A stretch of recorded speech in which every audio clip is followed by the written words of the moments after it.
stress assessment. Additionally, of course, to the standard stress assessment that we always do, to further mitigate the risk. The third chapter today is talking about manufacturing. It is especially useful if you can identify a process parameter which can be a predictor to reliability. In this case, you can see an example of a real SPC chart of a gate oxide reliability metric, which is a great proxy for the very important TDDB reliability parameter. Now, for further discussion, let's get rid of the timeline and show it in form of distribution. Done. A couple of opportunities exist here. First of all, tightening the process variation and getting rid of the lower end of the distribution is very helpful because all the PIFA or most of the PIFA comes from the lower end of the distribution. Second, semiconductor processes do tend to mature and reduce variation over time. And in fact, about 13% of gate oxide reliability metric upside was achieved during the 4 generations of CPU products I covered here today. But even more important and more advanced and in a way more beneficial approach is when you can take the data from manufacturing and we use the automation capabilities which can provide continuous data flow from the very beginning of the manufacturing line to the very end. So you can take this process parameter, use it as a data feed forward DFF as an input to a very precise classification in test. We could choose the best units, the most reliable units from our population and assign those to higher voltage, and by doing so, to enable more performance. Again, to reemphasize, this is a very, very strong technique. If you can combine process predictive data with test classification and product set points, it's a very significant benefit to reliability and performance optimization. Lastly, I will touch the opportunities for collaboration with external PC design, with external phase, and specifically PC designers in this stage. So PC design can have direct influence on CPU voltage, for example. One of the areas which can influence CPU voltage is talking about voltage regulator. Voltage regulator main goal is to provide sufficient voltage for CPU functionality. However, it is very challenging in light of the very, very often and fast fluctuations in modern CPUs. So as a result, the regulation error bound is bounded by the need to supply at least minimum voltage, because under voltage means a blue screen of death is absolutely not allowed. And a result of this problem, there is an over voltage which always present. It's supposed to be red, but you can see. We approached PC designers and convinced them in value of load line impedance reduction. And by this, we were able to provide more performance. So it's a win-win situation for us. Load line impedance was reduced and over voltage was lowered. Now, real result. You can see a study of 300 CPU units and the turbo voltage before and after load line improvement. Clearly see that the turbo voltage was reduced. by how much did it really help us with the DPM. I cannot give you the exact numbers, but I can give you a feeling that this one specifically was less impact than all the previous examples. But sometimes every little helps. To summarize, remember long 20 slides ago I showed this diagram of the key components and promised to take it to the next level and share new methodologies.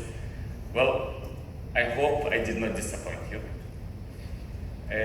We did talk about better understanding of use conditions, stress assessments, and manufacturing process data. We discussed combination of manufacturing data with test and product set points. We also talked about collaboration with PC designers. Finally, we expect that reliability engineering will continue to play a key role in future high-performance enabling. Thank you.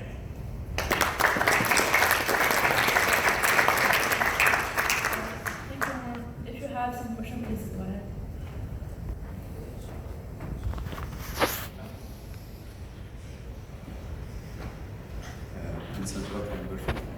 Nice talk. I understand what you want to do about the load line and minimizing the overshoot. Did you try also to play, because you have your own internal voltage regulators, and I think you get your power management unit. Did you try also to somehow get a tunable inrush current control inside the chip to also minimize that? Yes. I think I only touched the surface of the examples that we did try. So yes. And you didn't follow this path? Why did you choose this? You're talking about, for example, fully integrated voltage regulator. Yeah. It helps. It's also an option. Okay. I'm trying to make it a framework, and you can decide how to solve each problem. It's just an example. Yeah. Dave Sunderland, retired from Boeing. Your field data indicated that your models had over-predicted the delta T. Do you have a primary explanation for what was wrong in your model? Yes. Can you comment on that? It wasn't wrong. It was good enough.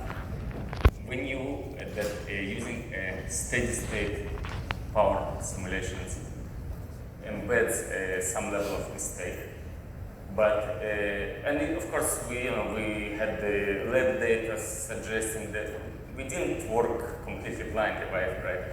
But I think it's the difference between steady state and non-steady state, which is you saw in one of the charts, which is very important from which state you move to which states and where exactly you capture this temperature.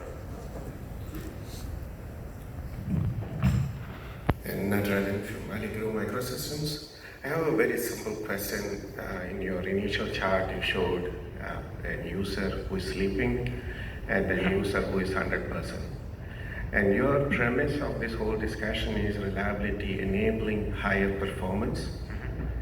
And so if you look at your data collected, your 100% utilization systems are going to be your reliability risk.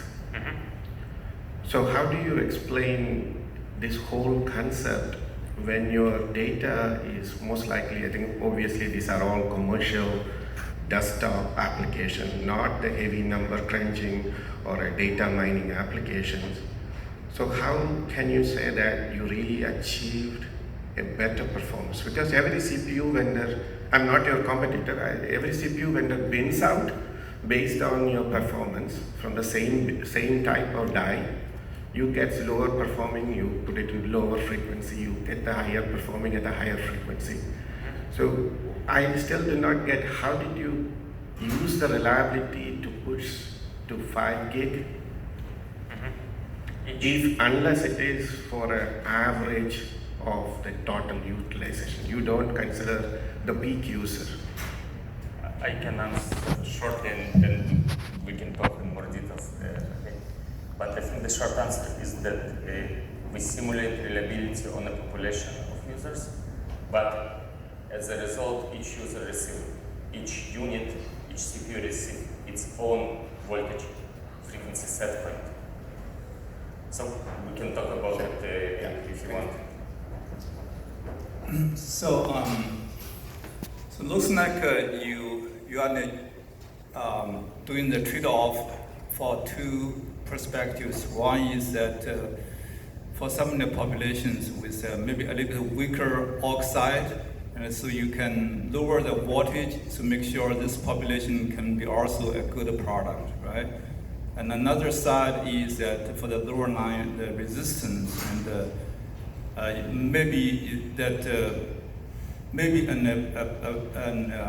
failure device, but because you lower the voltage and make it a good part. So it looks to me that this is the two methodologies that you improve your product reliability to cover like more like extrinsic reliability perspectives. Can you comment on, do you do anything like more fundamentally from circuit design perspectives to have the trade-off between the reliability and performance? Yeah, it wasn't really covered in today's discussion at all, the pre-silicon phase. And we do, but I don't think I was focusing on those areas today. Okay, thank you. Okay, thank you. Let's thank the speaker again. Thank you so much for attending this session. I want to mention that we still have another